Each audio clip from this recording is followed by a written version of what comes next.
أعوذ بالله من الشيطان الرجيم. بسم الله الرحمن الرحيم. قل أنبئكم بخير من ذلكم للذين اتقوا عند ربهم جنات تجري من تحتها الأنهار خالدين فيها وأزواج مطهرة ورضوان من الله والله بصير بالعباد. الذين يقولون ربنا إننا آمنا فاغفر لنا ذنوبنا وقنا عذاب النار. الصابرين والصادقين والقانتين والمنفقين والمستغفرين بالأسحار. قل أوحي نبي عليه الصلاة والسلام او نبئكم آیا خبر درکم تاستا بخیر پا بہتر سیزنو سرا من ذالکم ددینا للذین اتقوا دپار دا کسانو چه پرهیزګاری کړی دا عند ربهم پنیز در رب ددی جنات باغون بوی تجری من تحتها الانهار چروان بی دائی دلاندی نهرنا خالدین فیها ہمیشہ پاتی کی دن کی بی دی پائی کے وازواج مطہرۃ او بیبیانی پاکیزہ ورضوان من اللہ اور رضامندی دا طرف دا اللہ تعالیٰ واللہ بصیر بالعباد اور اللہ تعالیٰ لدن کے دے بندگان اخفل لرا الذین یقولون دا آکسان دی چی دیوائی ربنا اے رب زمونگا اننا آمنا یقینا منگا ایمان روڑ دے فاغفر لنا ذنوبنا پس بہنو کی منگتا دا گناہنو زمونگا وقنا عذاب النار او بچ اساتی منگا دا عذاب دورنا الصابرین دوی صبر کون کی دی والصادقین او رشتیا وین کی دی والقانتین او عاجز کون کی دی والمنفقین او خرچ کون کی دی والمستغفرین او بہنا طلب کون کی دی بالاسحار و وقتنو دا سحر کی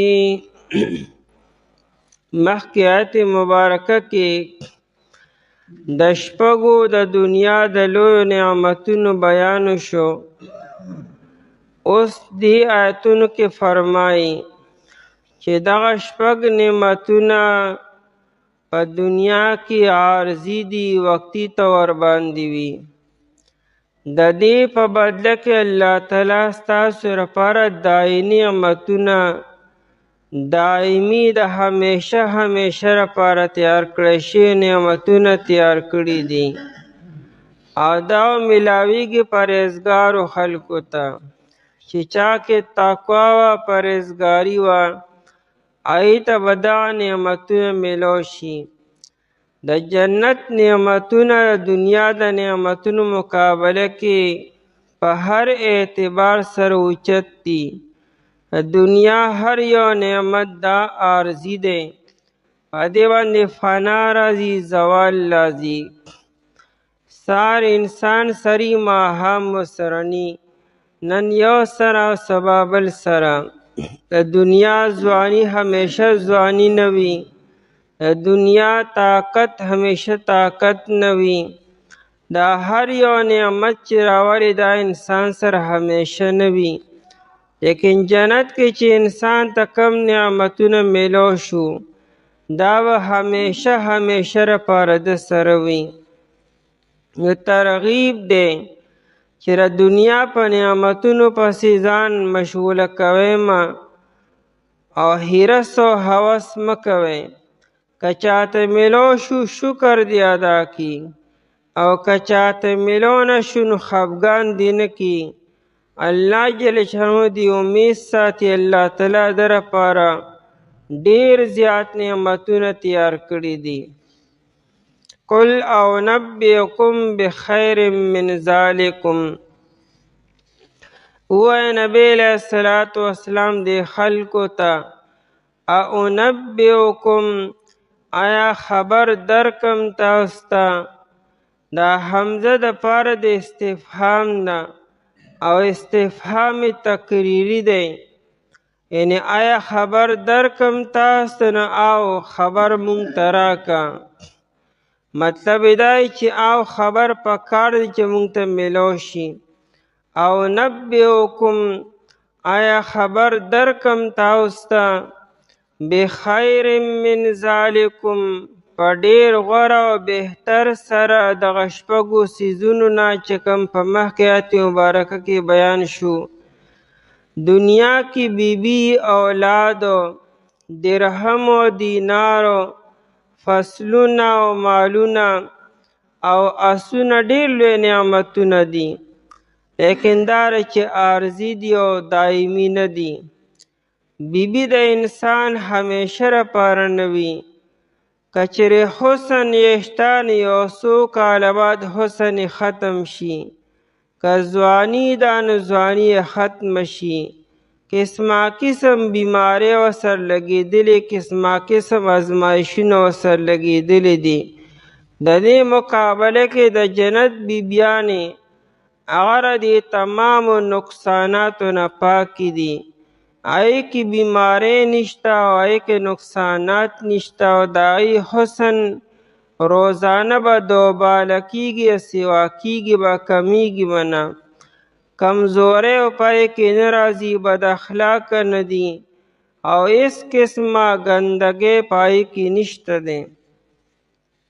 دارنګې د دنیا دا نور نعمتونه والا که درهم و دینار نن سار یو سری ماښام بل سری. دا مال انسان سره پاتې کېږي نه وفا نه کی. لیکن د جنت څومره مالونه چې انسان سره به وفادار وي، انسان به هم همیشه وي، هغه به هم همیشه وي. بخیر من ذالکم په ډېر غوره او بهتر سره د دغه شپږو څیزونو نه چې کوم مخکې آیت مبارکه کې بیان شو. نو للذین اتقوا د پاره د کسانو چې ای پرهیزګاري کړې ده، تقوا چې ځان د کفر او د شرک نه ساتلی دی او ایمان یې راوړی دی. تقوا یې مخکې کړه ورپسې آیت مبارکه کې ایمان یې رستو کو. انسان چې ایمان راوړي ایمان سره به د شرک او د کفر نه به ځان ساتي. ادنا درجه د ایمان داره چې انسان د کفر او د شرک نه توبه وباسي. بیا د ایمان درجات و مراتب دي. عبادات به کې درجات به رسوا کېږي، انتها یې نشته تر څو چې الله سره د ملاقات نه لرې کړي. د نبی په تقوا کې انتها نشته، هغه به هم د تقوا کوشش کی او عبادات به کی، ولی به هم کی او یو عام مسلمان به هم کی. نو للذین اتقوا د پاره د کسانو چې پرهیزګاري کړې ده، دای لپاره سری عند ربهم پنیز د رب د دی جنات باغونه دي. جنات جمع د جنتون ده. جنت هغه باغ ته وي چې پای کې ونې ډېرې زیاتې وي، هغه آباد وي، شین وي. دومره ډېرې ونې دي چې د ونو دا څانګې او پاڼې یو بل سره یو ځای شوي، یو بل کې ننوتې وي چې لاندې اړونور راځي نه. دې ته جنت وایي. چونکې عربو کې باغونه کم وو، خاص کر مکه مکرمه کې. او عربو به چې کله سفر یې کولې یمن طرف ته، نو د یمن دا علاقه ګرمه ده، او بل اسیم عربو کې د ونو کمی دی. نو دا یخ سوري به دې ته د الله تعالی ډېر لوی نعمت ښکارېدو. خاص کر په دې ګرمۍ کې او ماسپښین کې دا یخ سوري او یخې اوبه د الله تعالی ډېر لوی نعمتونه به دې ته وو. دیو جنه قرآن کریم بار بار د جنتونو ذکر کی. قرآن کریم د جنت محلات کم بیان کړي چې محل داسې، کور داسې.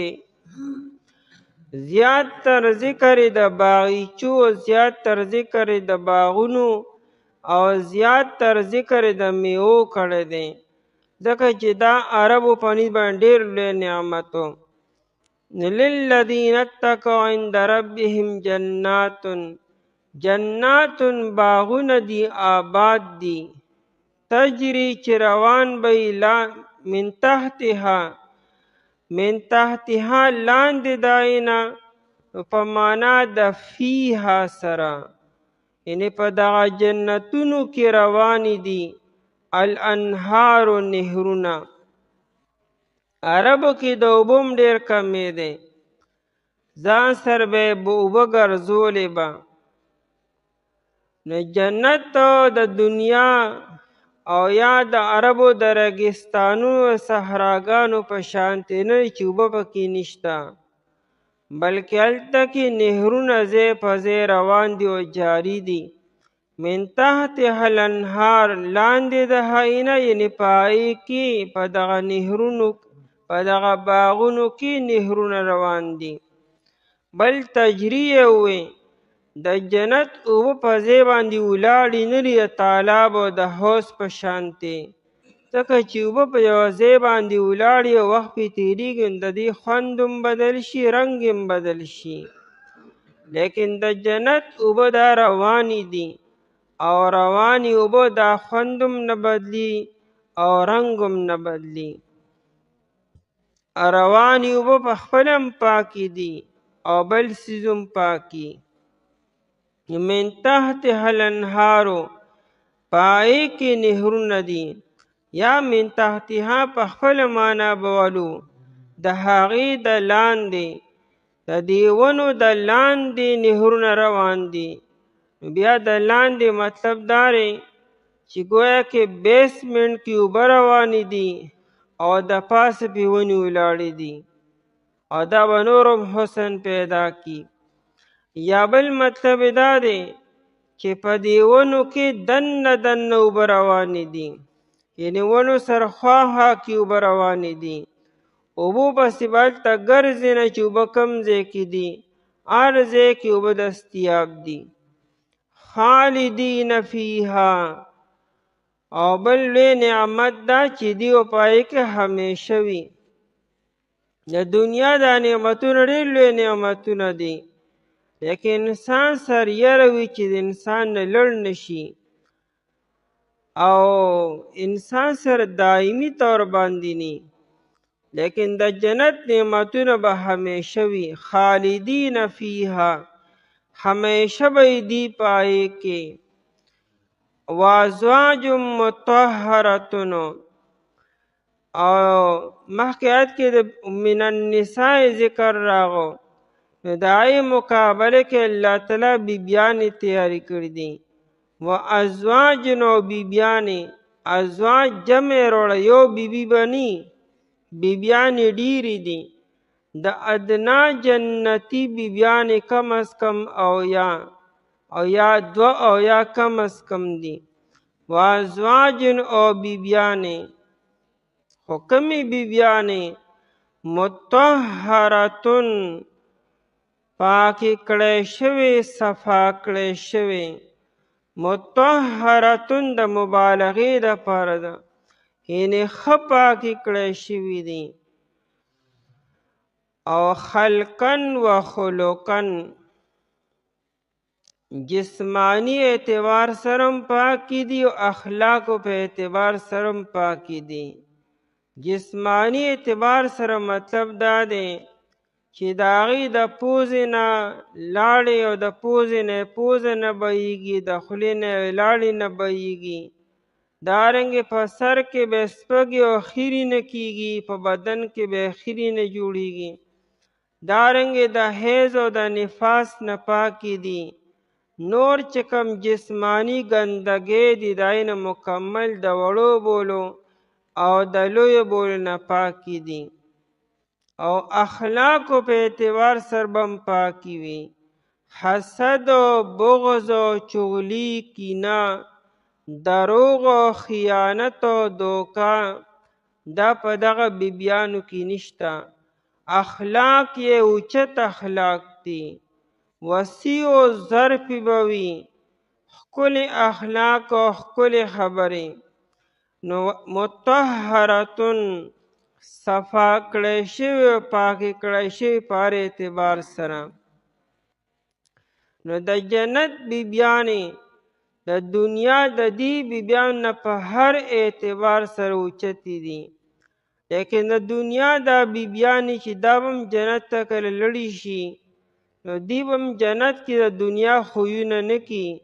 د دنیا په شان اخلاق به ردي نه وي، د دنیا په شان مسلې به نه وي. هلته به دا د اوچتو اخلاقو واله وي. د دنیا دا ټولې مسلې به ردي نه دنیا کې پاتې شي. جنت کې به ردي د جنتیانو خوی او د جنتیانو اخلاق به وي. او دا به د جنت د بیبیانو سرداره وي، مشره به وي. مطهرتن پاکې کړی شوې او صفا کړی شوې. ورضوان من الله، رضوان رضامندۍ ته وي، خوشحالۍ ته. د الله له طرف نه خوشحالي او رضامندي به انسان ته ملو شي. حدیث کې راځي چې کله جنتیان جنت ته لړ شي، الله جل شانو به فرمایي چې تاسو له مزید څه درکم که نه؟ د جنتیان به چې الله تا خو موږ له هغه څه راکړو چې تا ډو چاله ورکړي نه دي. نو وي نو مزید څه پکار دي؟ نو وي څه؟ الله جل شانو به فرمایي چې احل علیکم رضوانی فلا اسخط ابدا. زه ستاسو لپاره خپله رضامندي او خوشحالي حلاله کومه. یعنې تاسو ما خپله رضامندي او خوشحالي درکړه، زه به ستاسو نه چرې هم نه خفه کېږم، چرې به هم نه غوسه کېږم. دا به ډېر لوی نعمت وي. ځکه چې له څومره یو ځای اوچت وي که نه، د هغه د اصول هم بیا ډېر سخت دي. چې کم یو مقام او مکان اوچت وي، نو هغه دی کې بیا اصول او ضوابط هم بیا اوچت وي. انسان سره یې نه چې ته غلطي رانه ونه شي، سزا راته میلو نه شي. هسې نه چې د دې نه وبانه باسلی شم، ریجکټ نه کړی شم. انسان بیا ډېر په سوچ سمه سره قدم اوچتي. جنت خو له تمامو مکاناتونو اوچت دی، تمامو مراتبونو اوچته مرتبه ده. هلته به جنتي خوشحاله وي، خو دا غم به وي چې هسې نه چې د دې نه ما ونه باسي. نو الله جل شانو به دا اعلان وکړي چې زه به ستاسو نه چرې هم خفه نه شم. نه به تاسو داسې یو حرکت کوئ چې ګنې زه به غوسه کېږم، او نه زه ستاسو نه غوسه کېږم، ځکه تاسو میلمانه او زه میزبان یم. نو دا به د جنتیان دپاره ډېر لوی نعمت او ډېر د خوشحالۍ خبره به وي چې الله تعالی زمونږ نه دلته کې خفه کېږي نه که مونږ هر څه کوو جنت کې او که هر څه وایو زمونږ نه الله تعالی خفه کېږي نه. نو ورضوان من الله او لویه رضامندي رضوانو کې دا تنوین دپاره د تعظیم دی یو لویه خوشحالي او لویه رضامندي د طرفه د الله تعالی نه. الله چې زموږ ستاسو نصیب کې والله بصیر بالعباد او الله تعالی چې دی بصیر لیدونکی دی بالعباد بندگانو لره. الله خپل بندگان ښه ویني چې کم انسان په غربت کې دی کم انسان په فقر کې دی کم انسان په دنیا کې هغه سره څه نشته او چا سره ډېر څه دي الله په دې ښه پوهېږي. الذین یقولون ربنا دا الذین دی العباد بیان دی دای صفت چې دا بندگان کم خلق دی بندگان ټول د الله تعالی دي خو نه خاص بندگان مراد دي. یقولون ربنا چې دی وایي ای رب زمونږه اننا آمنا بېشکه مونږه ایمان راوړی دی د جنت د حصول لپاره او د الله تعالی د رضامندۍ د حاصلو دپاره بنیادي شرط ایمان دی چې ایمان نشته نو دا خبرې ته نشي میلاویدی. د ایمان به خامخا راوړل پکاري او دې به اقرار هم کې مونږه ایمان راوړی دی. ایمان ویل کېږي د زړه نه تصدیق کولو د زړه نه دا خبره ګواهي کول چې الله تعالی وحده لا شریک دی. فاغفر لنا ذنوبنا مؤمنان به د الله د ګناهونو معافي غواړي. فاغفر لنا پس بهنه وکړي مونږ ته ذنوبنا د ګناهونو زمونږه. د انبیاء کرام علیهم السلام نه بعد چې څومره انسانان دي کمې کوتاهي ترې کېږي غلطۍ ترې نه کېږي نو دوی د خپلو ګناهونو اقرار کړي چې الله زموږ نه ګناهونه شوي دي موږ ته معافي وکړي. فاغفر لنا ذنوبنا پس بهنه وکړي موږ ته د ګناهونو زمونږه. فاغفر لفظي معنا بهنه نه ده لفظي معنی ده پټ کې مونږ دپاره. غفره معنا پټولو جمع غفیر هغه لوی جماعت ته وي او لوی لښکر ته وي چې ځمکه یې پټه کړې وي ایته جمع غفیر وي نو په غفره کې د پټولو ستره معنا ده. فاغفر لنا پس پټ کې زمونږ دپاره لفظي معنی داسې را ذنوبنا د ګناهونه زمونږه. نو مطلب یې څه شو یعنې مونږ ته معافي وکړي. وقنا عذاب النار او ساتي مونږه د عذاب د اور نه.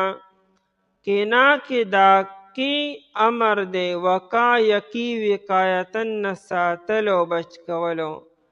وقنا او ساتي مونږه بچ کې مونږه عذاب النار د عذاب د اور نه. مؤمنان د جهنم نه ډېر یریږي او د اور نه ډېر یریږي او دا اور چې چاره پاره تیار کړی شوی هغې ښه بېغمه دي. کافرانو دپاره الله تعالی اور تیار اعدت للکافرین دا جهنم خو الله تعالی اصل کې د کافرانو دپاره تیار کړی دی او کافران ښه بېغمه دي او مؤمنانو دپاره الله تعالی جنت تیار کړی دی. سره د هر څه مؤمنان د الله نه یریږي او د جهنم نه پناه غواړي. الصابرین دغه مؤمنانو دویم صفت یو خو دا چې دوی مونږه ایمان نه وړلی او د ګناهونو معافي غواړي دویم صفت دا الصابرین دی صبر کوونکي دي. مومن به صبر کی، حالات په مومن باندې راځي، مشکلات او آفات او بلیات په مومن باندې راځي، نو مومن به صبر کی. صبر د صابر نه دی او صابر ترخی هندواني ته وي چې هغې ته ایل واوم یو مونږ ته ترخه هندوانه هغه انتهایی ترخه وي، د تیرولو قابله ني. نو دا صبر هم داسې ګران دی لکه څنګه د ترخې هندوانې خوړل ګران دي، خو صبر به کې. الصابرین صبر کوونکي دي. جمله اسمیه روړه او اسم فاعل روړو، همیشه صبر کوونکي دي. یعنی دا صبر د دې یو صفت ګرځېدلی دی. الصابرین صبرناک دي او صبر کوونکي دي. دا نه چې په خاص خاص اوقاتو کې صبر کی. مؤمن باندې همیشه ازمایښونه راځي. څومره چې انسان الله تعالی ته نږدې کېږي دومره زیات ازمایښونه په ده باندې راځي، او څومره چې انسان د الله نه لرې کېږي دومره په هغه دنیا کې ازمایښونه نه راځي. برق गिरती है तो बेचारे मुसलमानों पर, अल्लामा इकबाल भी रहमत है तेरी अगयार के काशानों पर, और برق गिरती है तो बेचारे मुसलमानों पर. یعنی چې مسئلې راځي نو بس په مسلمانانو باندې راځي. نو مسلمان چونکې د هغه د ازمایښونو په باندې به راځي، په کافر باندې الله تعالی دنیا کې ازمایښونه نه راولي. ځکه چې دنیا د کافر دپاره جنت دی او د مؤمن دپاره جیلخانه ده. الصابرین صبر کوونکي دي. د ګناه نه به هم ځان ساتي، په نیکو اعمالو باندې هم صبر کی، او په مصیبتونو پریشانیو باندې هم صبر کی. والصادقین، او دویم صفت دا رښتیا ویونکي دي. صادق او رښتیا ویونکي.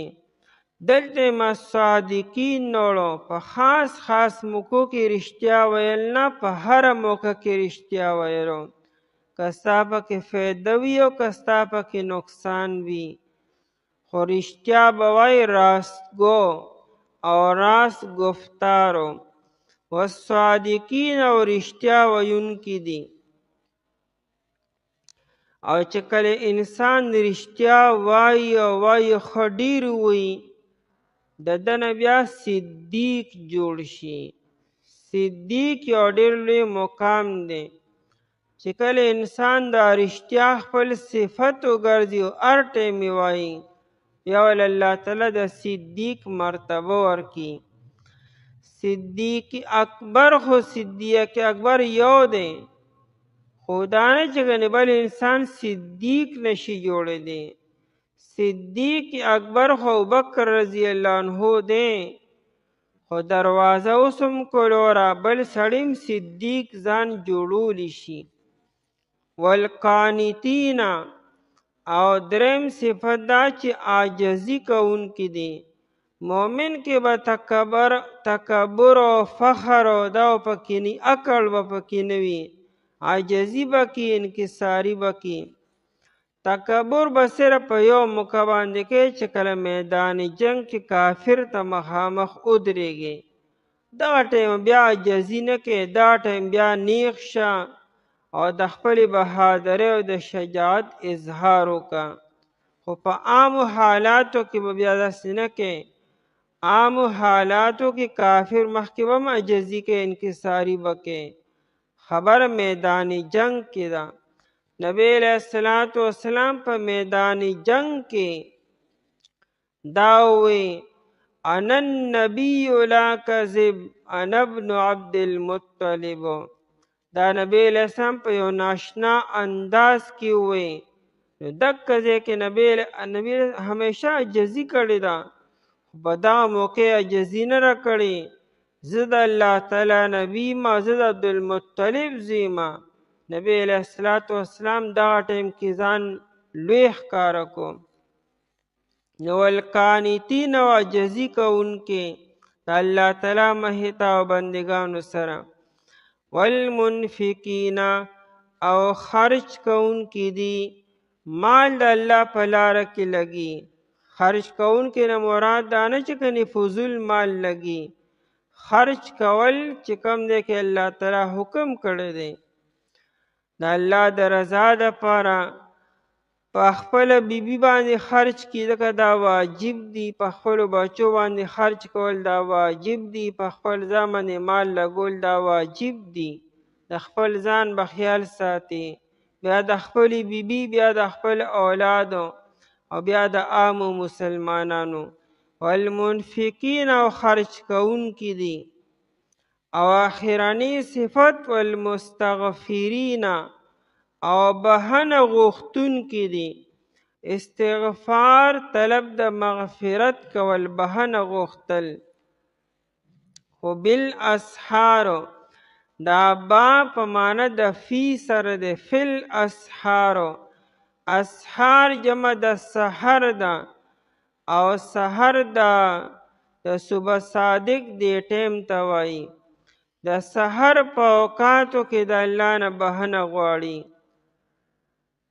د شپې منځو کې، تهجدو کې، او په آخر وخت کې بیا د الله تعالی مغفرت او بهنه غواړي چې یا الله ستا د عبادت څنګه حق و هغه ما هغه شان ادا نه کړی شو.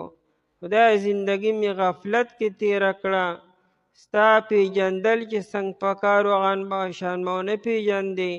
نو دا بهنه غواړي، د الله نه معافي غواړي.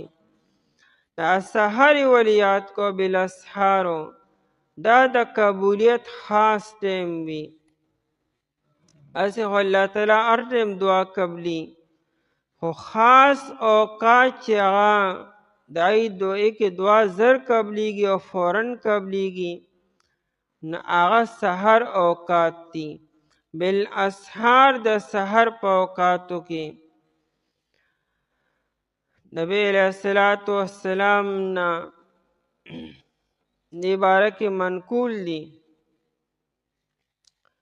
چې یعقوب علیہ الصلاة والسلام چې کله زامن وتی زموږ دپاره بهنه وغواړه، یا ابانا استغفر لنا، زموږ نه چې کومه غلطي زموږ دپاره بهنه وغواړه د الله پاک نه.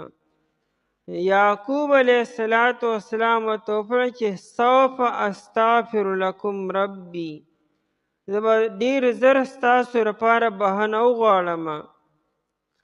روایت کې راځي چې یعقوب علیہ الصلاة والسلام مقصد دا و چې د سحر په وخت کې به ستاسو لپاره د الله نه معافي وغواړم، ځکه چې دا ټیم دعا ډېره زر قبلیږي. او دارنګې داود علیہ الصلاة والسلام د جبریل علیہ الصلاة والسلام نه تپوس وکړو چې یا جبریل ای اللیل افضلو، د شپې کومه حصه ډېره غوره او بهتر ده؟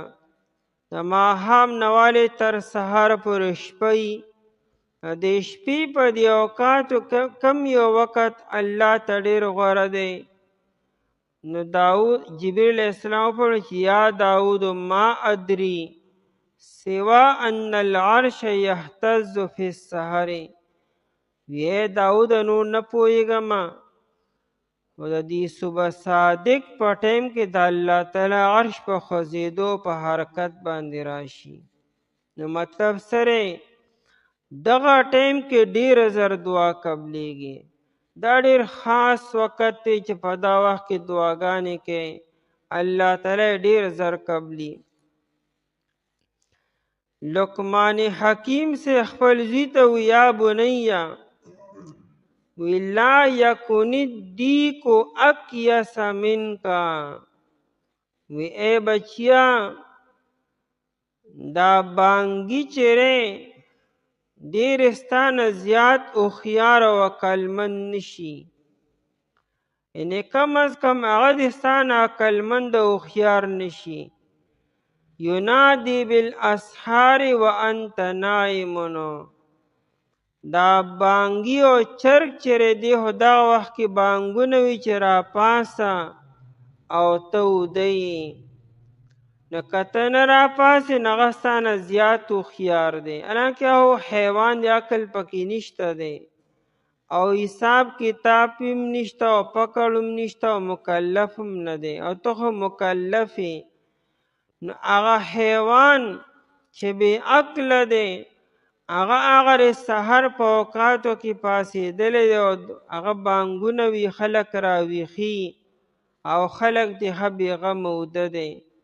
نو لقمان حکیم صاحب زوی ته دا خبره کوي چې بچې لا یکن الدیک اکیس منکا، دا بانګي او دا چرګ دې کم از کم ستا نه زیات هوښیار او سمجدار نشي چې هغه ویښي او ته ویده. نو والمستغفرین بالاسحار، ابن مسعود رضی الله تعالی عنہ با د شپې د جمعات په یو ګوټ کې ناستو او چې د سحر ټیم بشو نو دا به وی یا ربی امرتنی فاطعتک، تا ما ته حکم وکړو ما ستا تابعداري وکړه، ستا د وینا مطابق تا ته دارې ولاړو ما. هذا سحر، دا د سحر وخت دی، فاغفر لی ما ته اوس بهانه وکړې. ابن عمر رضی الله عنه په آخر عمر کې په سترګو معذوره شوی و. نافع دا غلام هم دی او شاګرد هم دی. نو نافع وی چې ابن عمر رضی الله عنه به مونځ کو او ما ته وی بچی د سحر وخت را نږدې شو که نه؟ نو ما به ورته لا نه. او چې د سحر وخت به را نږدې شو نو ما ورته چې استاد جي ټیم برابر دی. نو ابن عمر رضی الله عنه به دعا شروع کړه او دا به فرمایي چې یا الله والمستغفرین بالاسحار، د سحر په اوقاتو کې دی بهانه غواړي، خدای د سحر وخت بهانه غواړم ما ته بهانه وکړي. حدیث کې راځي، صحیح حدیث دی، الله جل شانه د شپې په آخره حصه کې په دغه آسماني دنیا ته د خپل شان مطابق نزول کی او اعلان کیږي زمانه څوک دعا غواړي چې دعا ولا قبول کوم، زمانه څوک بهانه غواړي چې بهانه ولا ورکما، زمانه څوک سوال کی چې زه ولا ورکما، او دا اعلان تر سحر پوری کیږي. کم خلق چې دا ټیم کې ویښ وي دعاګانې کې، نوافل کې، ذکر و اذکار او دعاګانې کې، الله جل شانو خصوصي رحمت ته متوجه شي او شامل شي. او چې کم خلق ودی نو بس وده پاتې شي، بدقسمت پاتې شي. نو دغه وخت کې خاص د دعاګانو ټیم دی. انسان له سحر وختي پاسېدل پکار دی. مؤمن به سحر مونځ خامخا کی. چې کله انسان د شپې په نورو بکواساتو کې مشغول او مصروف شي، تهجد هوسه کې د سحر مازل هم نشي پاسېدی، دا د بدقسمتۍ ډېر لوی علامت دی. والمستغفرین بالاسحار، او د سحر په اوقاتو کې مغفرت او بهانه طلب کوونکي دي. نبی علیہ الصلوۃ والسلام فرمای چې څوک په دا ټیم کې او یا پیر استغفار وکړي، دیم په دې آیت کې داخل شو چې دې آیت کې کوم خبرې بیان شوې. وای نبی علیہ الصلوۃ والسلام آیا خبر درکم تاسو ته په بهتر څیزونو سره دینا د پاره دا کسانو چې پرهیزګاري کړې ده، پنیز درب د دې باغونه دي چې روان به پای کې نهرونه، همیشه به دی پای کې، او بیبیانې پاکې کړی شوې او رضامندي د الله تعالی طرف نه، او الله تعالی لیدونکی دی بندګانو لره. بندگان کسان دي چې دی وایي ای رب زمونږه بېشکه مونږ ایمان راوړی دی پس بهنه وکړې مونږ ته د ګناهونو زمونږه او بچ وساتې مونږه د عذاب د اور نه. دی صبر کوونکي دي او رښتیا ویونکي دي او عاجزي کوونکي دي او خرچ کوونکي دي او بهنه غوښتونکي د سحر په اوقاتو کې. اعوذ بالله من الشیطان الرجیم. بسم الله الرحمن الرحیم. شهد الله أنه لا إله إلا هو والملائكة وأولو العلم قائما بالقسط لا إله إلا هو العزيز الحكيم. شهد الله گواہی کړی دا الله تعالی انه چې بېشک شان داده لا اله نشته دی هیڅوک معبود الا هو سوا د هغه نه والملائکتو او فرشتو اولو العلم او د علم خاوندانو قائما په داسې حال کې چې د الله تعالی ولاړ دی بالقسط په انصاف سره لا اله الا هو نشته دی هیڅوک معبود سوا د هغه نه العزیز غالب دی الحکیم حکمت والا دی.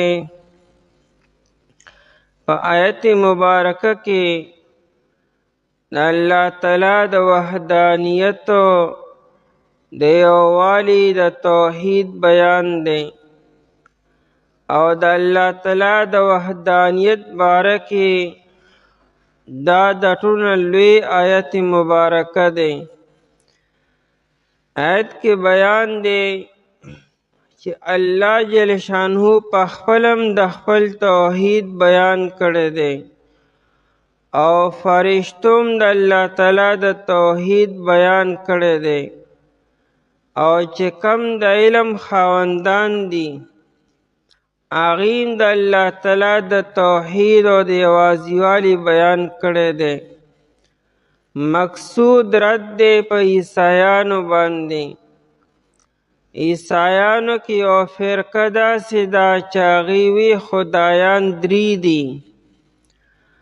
هغوی وی غټ خدای الله تعالی دی او د الله تعالی د لاندې بیا دو خدایان نور دي.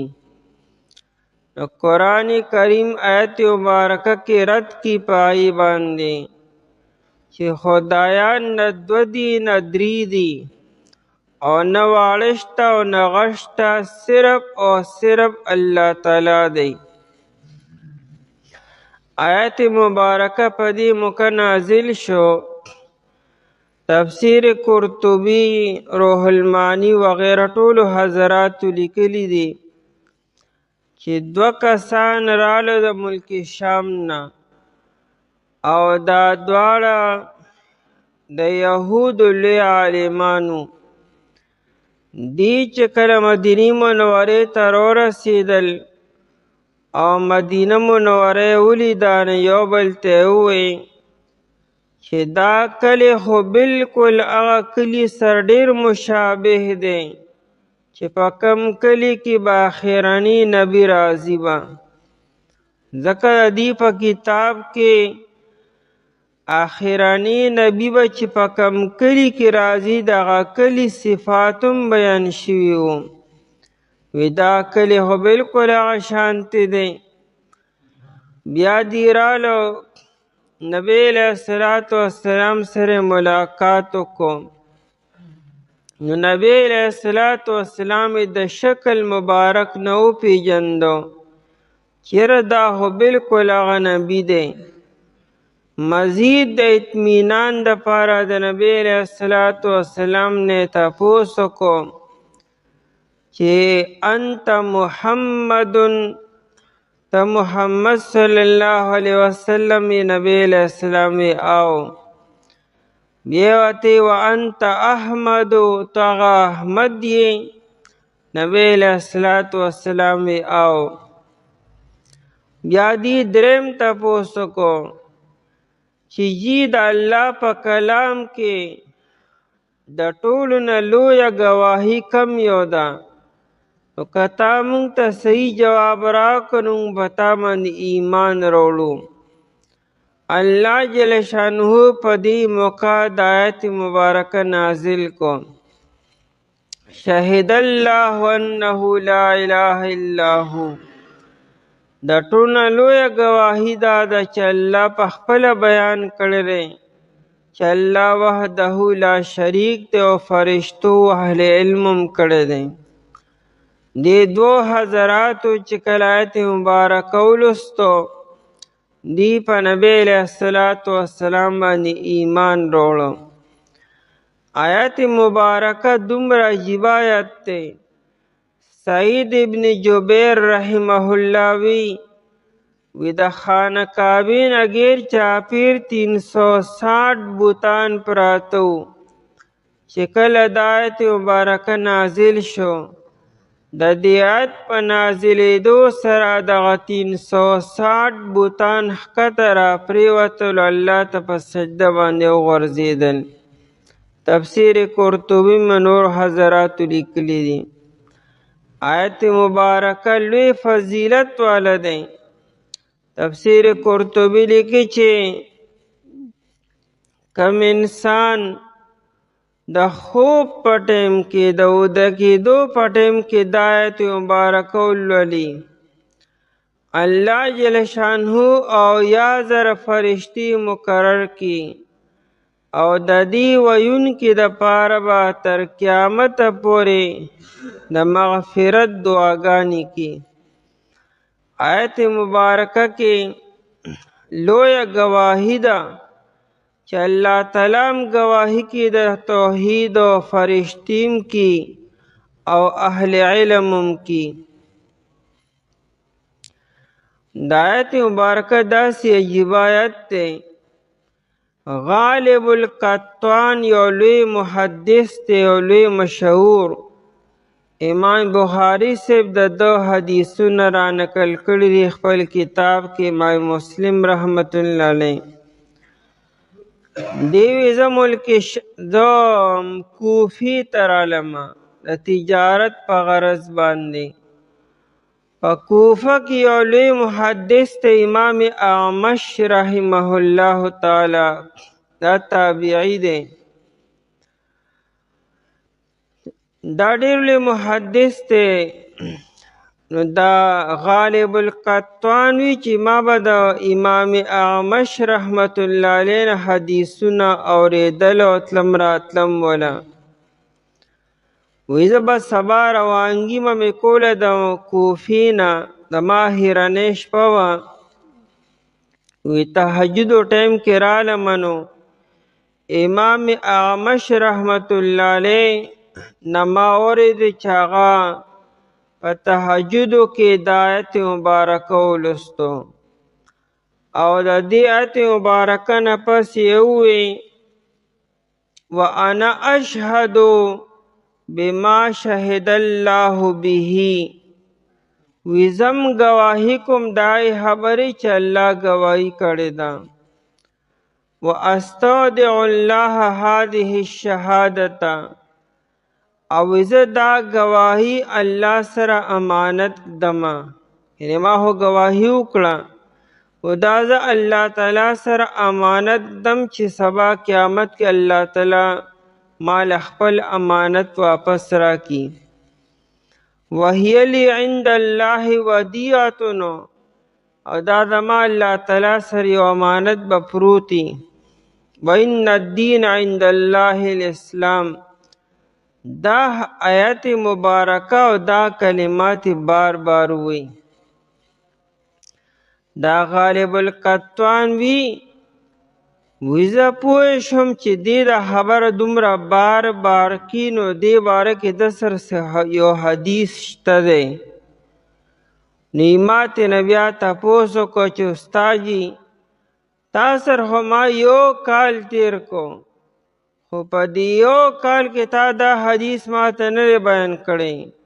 دا بیګا چې تا په تهجدو کې کم کلمات وی نو دا راته بیان کا. دا محدثین ناشنا خلق کی. امام اعمش ورته وی چې تر څو ما سره یو کال مزید نه تیر کړی نو دا حدیث ته نه بیانوم. قسم یې ورته وخوړو. اوس د علم تږي خلق چې ناغي کم دی کې حدیث بیا پریزي. غالب القطوان رحمه الله خپل اراده ملتوی کړه او روته د امام اعمش رحمت الله علیه په دروازې دا نانی تاریخ لیکو او بیا هلته په دروازه به ناستو هغه سره به ته راته به او یو کال پس یې بیا امام اعمش رحمت الله علیه ته وی چې یو کال برابر شو. اوس ما ته حدیث بیان کا. نو امام اعمش رحمت الله علیه وی حدثنی ابو وائل وی ما ته دا حدیث ابو وائل بیان کړی دی.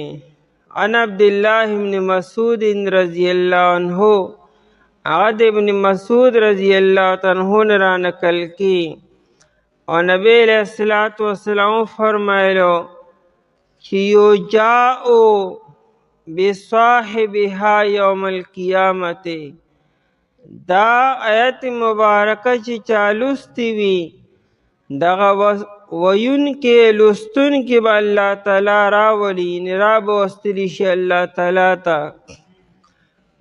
نو الله تعالی بو فرمای عبدی عاهد الی زما بنده ما سره عهد کړو او ما سره امانت ایښو دیو دې گواهی وانا احق من وفا او زه د ټول نه زیات حقدار ما چې چا ما سره امانت کېښودو پوره به ورکوم. نو ادخلوا عبدی الجنت زما دا بنده د جنت ته داخل کې. نو آیت مبارکه کې گواهی ده او دا گواهی ارچا ورکړی ده. ابن عباس رضی الله تعالی عنہ فرمایي چې الله جل شانه لا بدنونه نو پیدا کړي خلق الارواح قبل الاجساد. د بدنونو د جسمونو د پیدایش نه مخکې 4,000 کاله مخکې الله تعالی روحونه پیدا کړو او د روحونو د پیدا کېدو نه 4,000 کاله مخکې الله تعالی رزق د انسان رزق پیدا کو او دک ټیم کې الله تعالی گواهی وکړه چې زه شهد الله انه لا اله الا هو. نو آیت کې اشاره ده چې زه رزاق ما او زه پیدا کونکی ما او زه خالق او زه مالک ما. شهد الله گواهی کړی د الله تعالی. په دې گواهی کې 3 معنی وي. په گواهی کې اقراری، په گواهی کې قسمی او په گواهی کې پختگی وي. دا 3 واړه معنی دلته مراد دي. الله بیان کړی اقرار کړی دا الله بیان گویا کې قسم دی. څنګه چې قسم سر خبره مضبوطه شي دا الله دا گواهی مضبوطه ده. الله تعالی گواهی کړی ده. کم ځای کړی ده په تمامو آسماني کتابونو کې، تورات او زبور او انجیل او قرآن کریم کې، لکه په آیت الکرسی کې گواهی کړې ده او دارنګې نورو آیتونو کې الله تعالی دې خبرې بیان او گواهی کړي چې الله وحده لا شریک دی.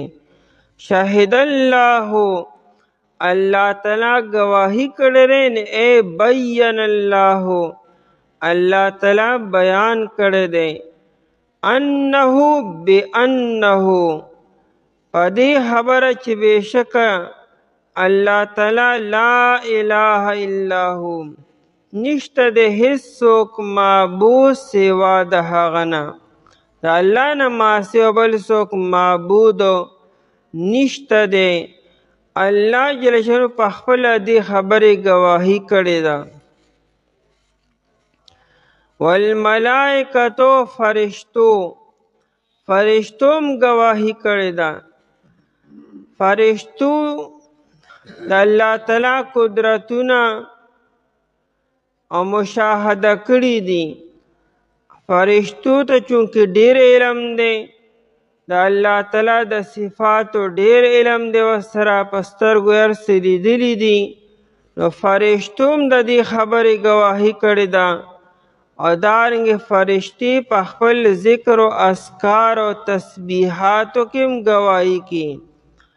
د فرشتو چې کوم تسبیحات دي، کومې دعاګانې دي، وظایف دي، ای په دې خپلو وظایفو کې هم دا بیان کی او گواهی کی چې الله تعالی وحده لا شریک دی.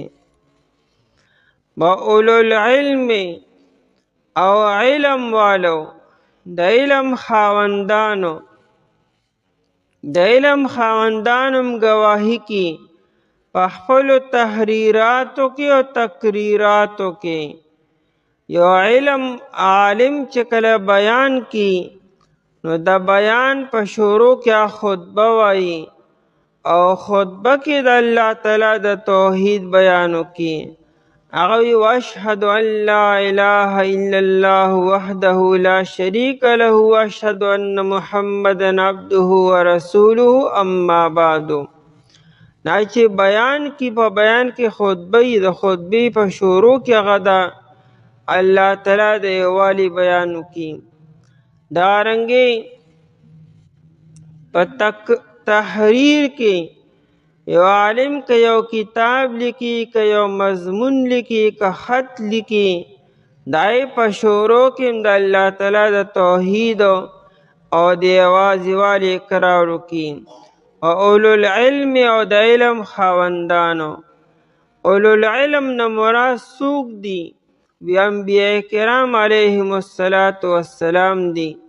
ځکه ټول نه زیات علم په انسانانو کې دا انبیاء کرام علیهم السلام وي. د هرې زمانې چې کوم نبی وي، هغه نبی سره د ټول خلکو نه زیات علم وي.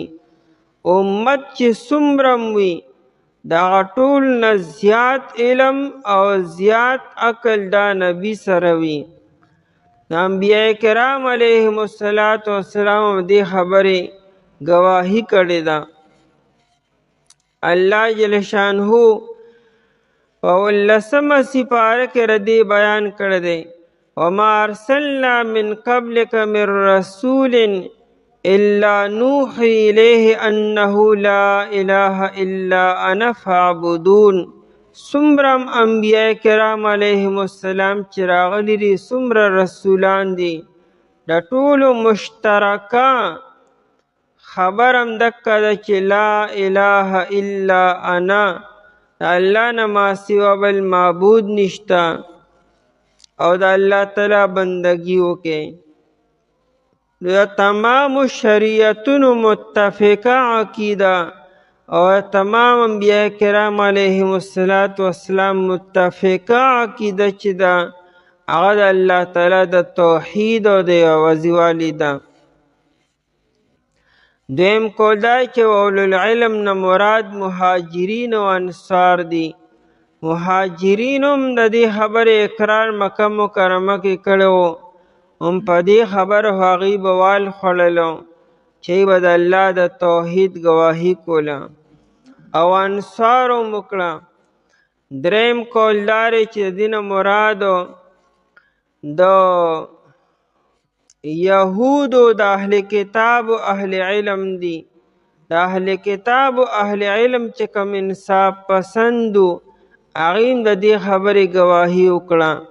خو غوره خبره داره چې د هرې زمانې او که هر څوک عالم دی چې کوم حق پرست عالم وي انصاف والا وي هغه دې خبرې گواهی کې اولوالعلم اولوالعلم او د علم خاوندانو. تفسیر قرطبی لیکلی دی فی هذه الآیة دلیل على فضل العلم وشرف العلماء. په دې آیت مبارکه کې د علماو ډېر لوی فضیلت بیان شو، ځکه چې الله تعالی د خپل ځان نه وروستو فرشتي بیان کړي او د فرشتو نه پسې د اهل علم بیان وکړو چې اهل علم د الله تعالی د توحید گواهی کی او بیان کی. نو که د اهل علم نه علاوه بل څو غوره او فضیلت والا وي نو الله تعالی به د هغې بیان کړو، د بل چا بیان نه کو، صرف د اهل علم بیان یې وکړو و اولوالعلم او د علم خاوندانو. ځکه نبی علیه السلام فرمایي چې العلماء ورثة الانبیاء، علما د وارث انبیاء کرام علیهم السلام وارثان وي. یعنی کم کار چې نبی کی کار یو عالم کی ذمہ داری ته واله شوې ده. او دارنګې بل حدیث کې داسې راځي العلماء امناء الله علی خلقه. دا علما چې دا د الله تعالی امانتدار دي، د الله تعالی امانتونه دی علماو سره دي او د مخلوق د پر را لېږلي شوي دي. امانت څه دی؟ د الله تعالی د علم دی، د الله معرفتو چې دی خلکو ته بیاني او منتقل کیې. اولوالعلم او د علم خاوندانو. د علم دا فضیلت دومره زیات دی چې نبی علیه السلام ته الله جل شانو فرمایي وقل رب زدنی علما. اے حبیب ته دا ووایه چې اے رب زما د علم زما دپاره سیوا کې. نبی علیه السلام ته دا نه وي چې ته دا دعا وکړه چې یا الله اے رب زدنی رزقا، زما رزق سیوا کې، یا رب زدنی عمرا، زما عمر سیوا کې، یا زما امت سیوا کې، یا نورو. ها دا وای چې زما علم سیوا کې. د نبی علیہ السلام علم اسم ډیر زیات دی، تمام انبیاء کرام علیهم السلام نه زیات علم نبی علیہ السلام سره دی. عام انسانان بلا سوی او د هغې باوجود نبی علیہ السلام ته وی دا ووایه چې الله زما د علم نورم سیوا کې. تعلیم د امت ته د علم سوال د الله نه کوي، په علم باندې مړېدل نشته دی. په کوم ورځ چې یو سړي دا وایي چې بس زه لوی عالم یم او ما علم پوره کو، دی ټولنه لوی جاهل دی. ځکه چې نبی علیہ السلام وی رب زدنی علما، دی به زما علم پوره دی او برابر شو. دا لوی جاهل دی چې دی دا دعوه وکړي چې زما علم هغه سیوا دی یا زیات شو. اولوالعلم او علم والو و د علم خاوندانو هغې د دې خبرې گواهی کی قائما بالقسط. دا قائمن حال دی د الله تعالی نه، په داسې حال کې چې د الله تعالی نگرانی کوونکی دی. قائمن معنی نگرانی کوونکی د چا؟ د مخلوقاتو، د تمام کائناتو، بالقسط په انصاف سره.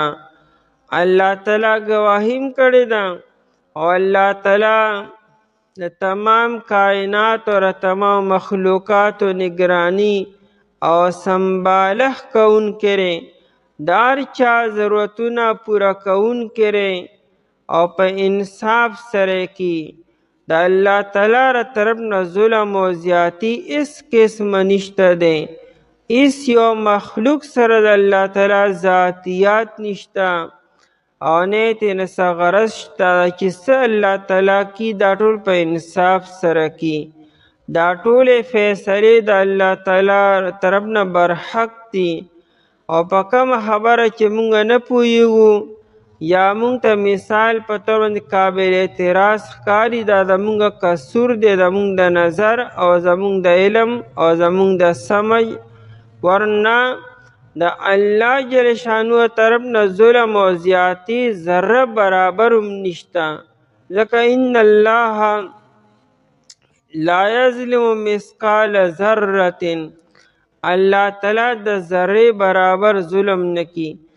ظلم انسان کله کی چې کله انسان کې حرص پیدا شي او هوس پیدا شي نو دا ظلم کی، او یا انسان چې کله جاهل شي.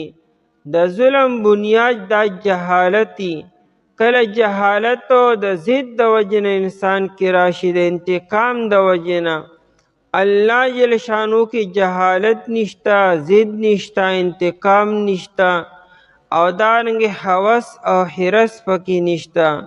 اره دې خبرو نه پاک تینا به ظلم سو کی. نو که مونږ ته کومه خبره ظلم والا ښکاري دا زمونږ غلطي ده. د الله تعالی را طرف نه څونه فیصلې چې راځي څنګه هم راځي دا ټولې ټیک دي او برحق دي. د قیامت په ورځ باندې به تمامو خبرو اسرار او رموزات به ښکاره شي. دا کمې خبرې چې موږ ته دې وخت کې نه ښکاري، د دې ټولو خبرو الله تعالی به حکمتونه ښکاره کړي چې دا واقعه په دې وجه شوې وه، دا خبره په دې وجه باندې وشوه، دې وخت کې دا کار په دې وجه شو، دې وخت کې دا کار په دې وجه شو. هر انسان به مطمئن شي دا خو ټیک شوي ورسو، خو مونږ بې صبري کوله. مونږ وایي که دا ګنې زیاتي وشو، یاره که داسې شوي نو داسې به ښه. نه دا چې څه کېږي به دا ټیک دي. مونږ به د الله نه د عافیت سوال کوو، د الله نه به غواړو، به دعاګانې به ته ښې کو. باقي چې څه کېږي په دې به زمونږ ایماني او زمونږ به الله تعالی باندې اعتماد او بروسه دې ته تسلیم وایي، یعنې ځان حواله کولو او دې ته رضا بالقضا وایي. قائما بالقسط، په داسې حال کې چې الله تعالی نگرانی کوونکی دی، سنبالښ کوونکی دی، بالقسط په انصاف سره. لا اله الا هو، دوباره لا اله الا هو وی. اصل کې اشکال پیدا کېدو چې آیا الله تعالی وحده لا شریک دی؟ دا دومره لوی کائنات او دا دومره زیات مخلوقات او قسمه قسم مخلوقاتو کې بیا جنات هم دي، فرشتي هم دي، انسانان هم دي، بېشمېره مخلوقات دي. آیا د دې ټولو د هر څه په انصاف سره کیدی شي؟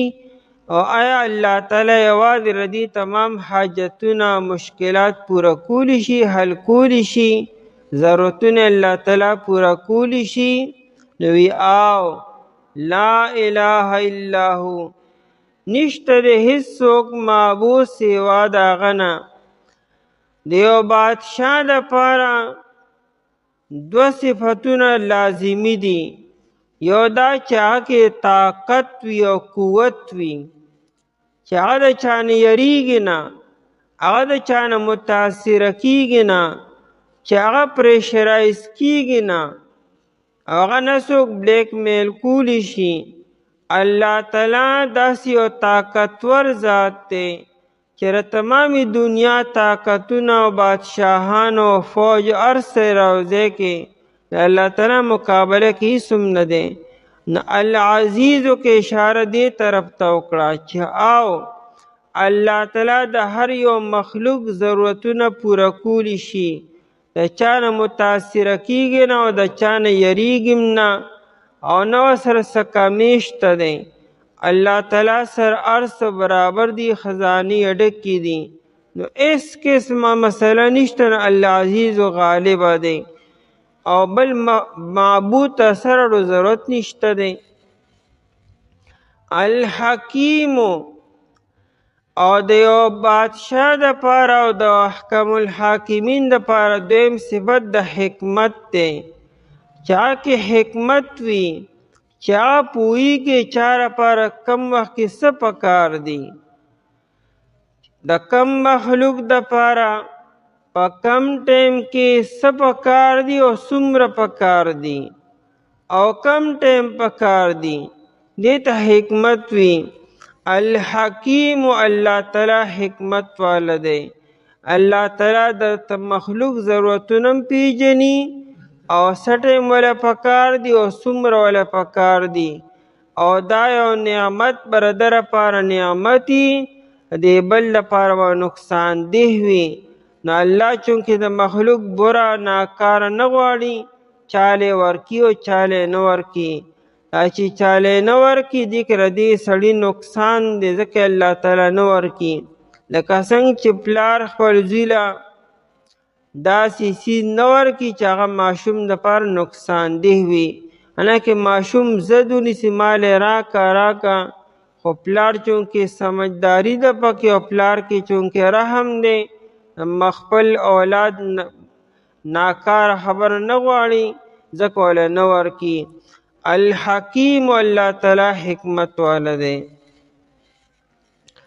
گواهی کړی ده الله تعالی چې بېشک الله تعالی چې دی یا بېشک شان دا دی نشته دی معبودو سوا د هغه نه او فرشتو او د علم خاوندانو په داسې حال کې چې الله تعالی سنبالښ کوونکی دی، نگرانی کوونکی د مخلوقاتو په انصاف سره.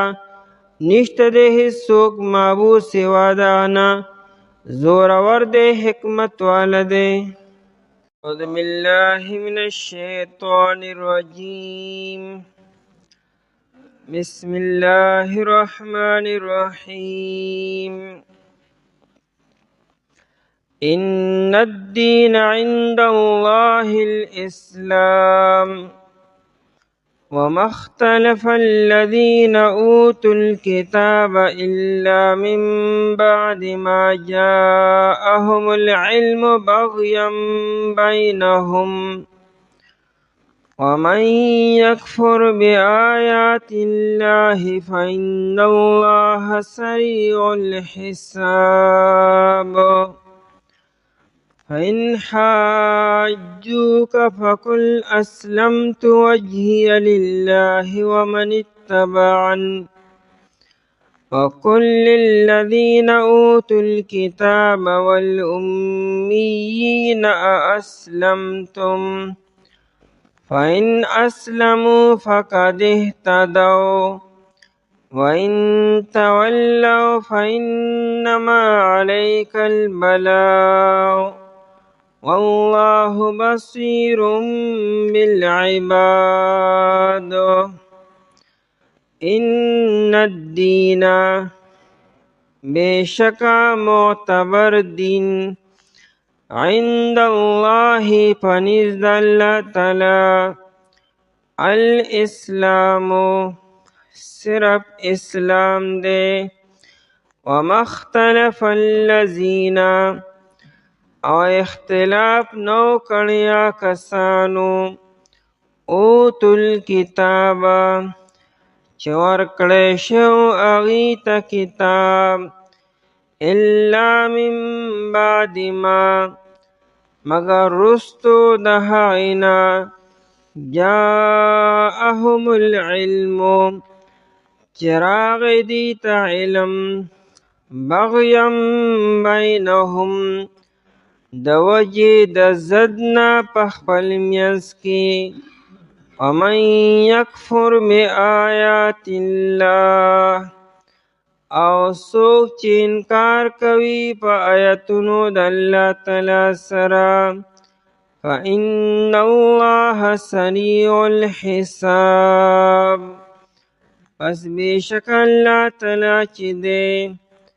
زر حساب اغستونکی دی فإن حاجوک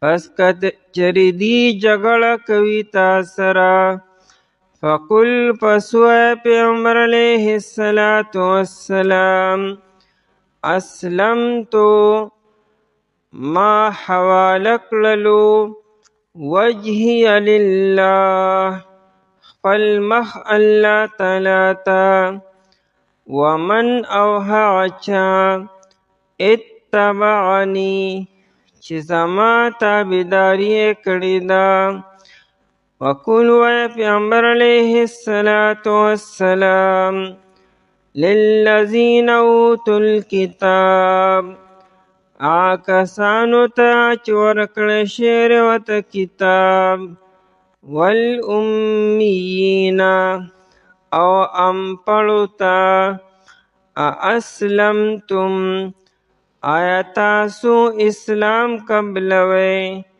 فإن اسلموا پس کچری دی اسلام قبول کړو فقد اهتدوا پس یقینا دی هدایت وموندلو وإن تولوا او کچری دی مخ واړو فإنما علیک البلاغ پس بیشکا ستا په ذمه باندې رسول دي والله بصیر بالعباد او الله تعالی لیدونکی دی بندگانو لره په آیت مبارکه کې واضح بیان دی چې د دنیا په تمامو ادیانو کې معتبر او قابل قبول دین چې دی هغه دین صرف او صرف اسلام دی دین اسلام هغه دین دی چې د حضرت آدم علیه السلام د زمانې نه شروع شوی دی په هره زمانه کې نومونه مختلف وو خو دین هم دکه یو دین دی چې د الله تعالی له طرف نه راغلی دی هغه د آدم علیه السلام نه والی تر نبی علیه السلام پورې یو دین چې دین اسلام دی د نبی علیه السلام په مذهب کې د دینم اسلام دی او تابعداري کوونکي ته مسلم او مسلمانان وایي او په مخکنو زمانو کې ردی نومونه مختلف وو خو دین هم دکه یو و همدا دین د نوح علیه السلام و همدا دین د حضرت ابراهیم علیه السلام هم و همدا دین د حضرت موسی علیه السلام او د حضرت عیسی علیه السلام هم و او د دې دین باره کې به قبر کې تپوس کیږي په قبر کې چې کوم 3 سوالات کیږي نو پای کې یو سوال چې ستا دین څه دی او ما دین وکړه او دا انسان به هم دا جواب ورکړي چې دینی الاسلام زما دین چې هغه اسلام او که چا د اسلام نه علاوه بل جواب ورکو دا جواب به قابل قبول نی دا اسلام چې د الله تعالی په نسبت باندې معتبر دین دی اصل کې رد دی په عیسایانو باندې د نجران چې کوم عیسایان راغلو نبی علیه السلام سره مناظره کوله او په مناظره کې په دې خبره زور اچو چې ګنې عیسی علیه السلام آخرنی نبی دی او د هغه دین لا جاری دی او هغه دین عیسایت لا دنیا کې روان دی. نو قرآن کریم پای باندې رد کی چې عیسی علیه السلام په خپل زمانه کې ټیک و او د هغه دین هم صحیح و، خو چې نبی علیه السلام تشریف روړو نو د عیسی علیه السلام هغه دین چې عیسایت یا منسوخ شو.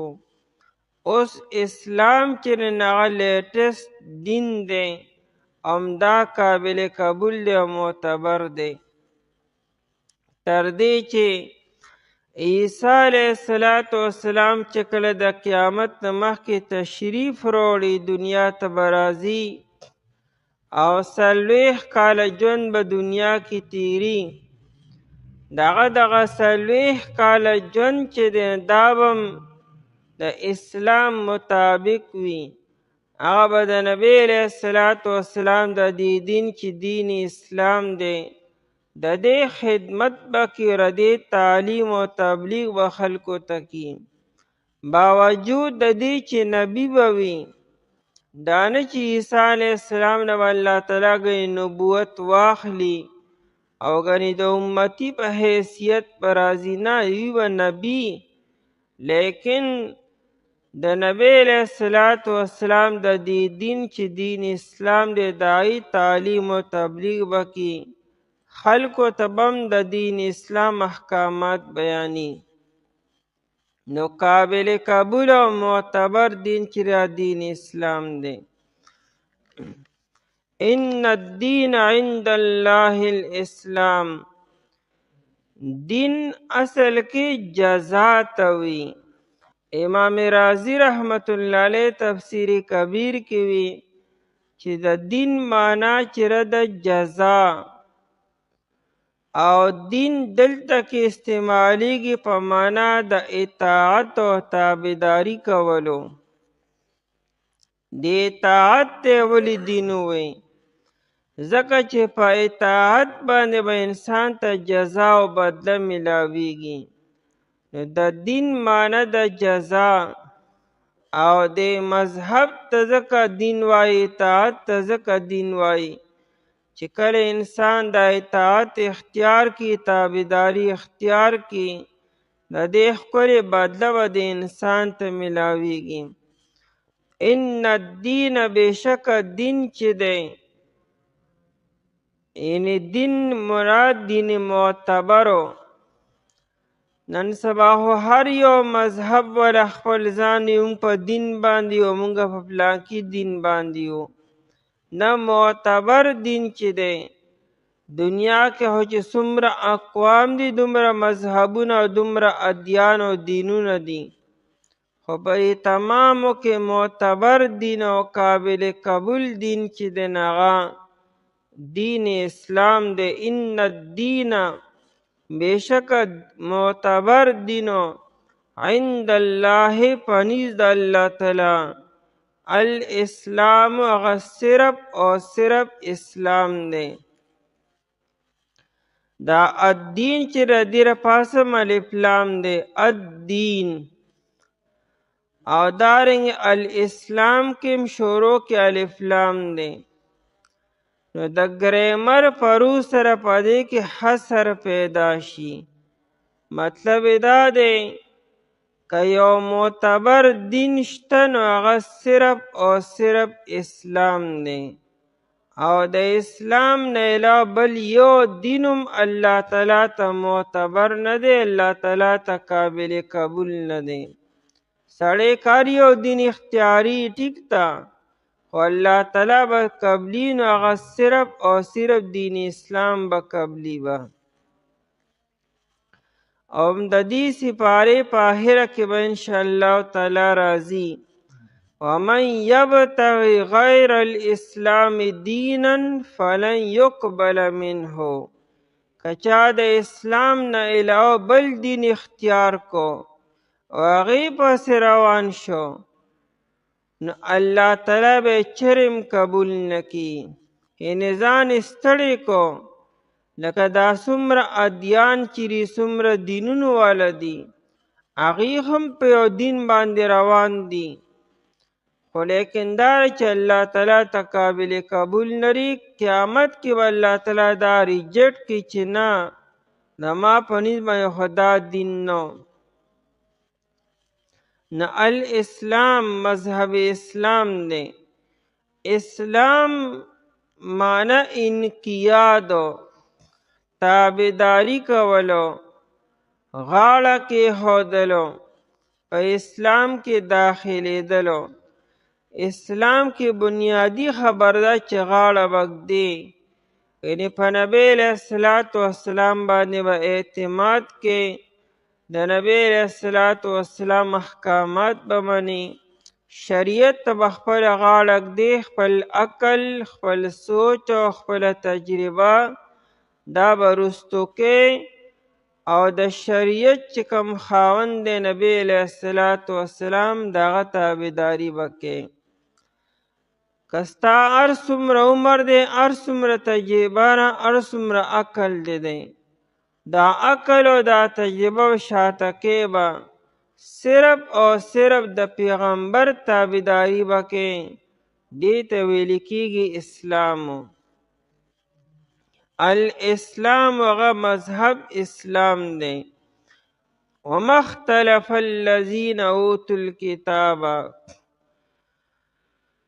او دا دنیا کې بیا اختلاف ولې دی؟